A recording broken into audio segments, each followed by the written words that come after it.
Dia datang nak belajar tukar air filter. Sekarang tengok mana? Ni betul. Okey. Betul lah. Macam mana? Aku dah masuk dah tadi.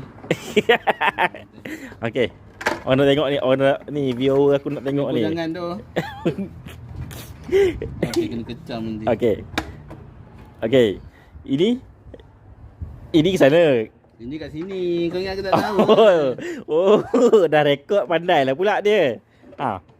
Ni kat sini. Betul. Ni kat sini. Okey. Lagi?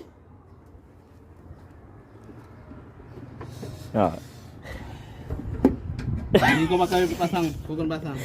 Tak boleh. Kau kena buat sampai habis. Cepatlah. Cepat. Ni aku tak tahu dah. Mana dia nak pasang tu? Skru. Lagi? Kenapa satu tu? Tu kata yang ni duduk belah sana.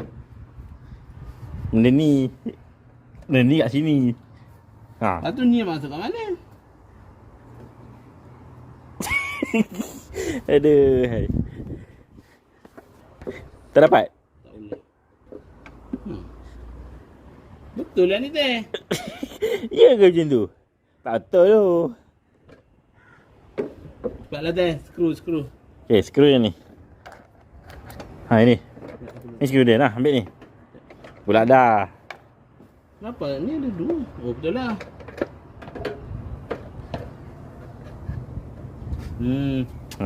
Nah, ni skru dia. Nah, masuk. Allah.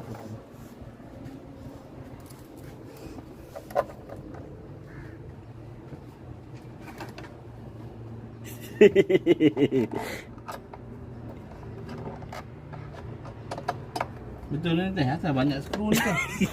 Apalah aku tahu. Kan kau masuk gear 1 kan dia jadi reverse lah nanti. Ni mana ni teh? Tak ada hilang. Kau buka ni macam mana? Kau yang buka. Aku pula dah. Salah tu. Salah. Dah pula salah. Oi.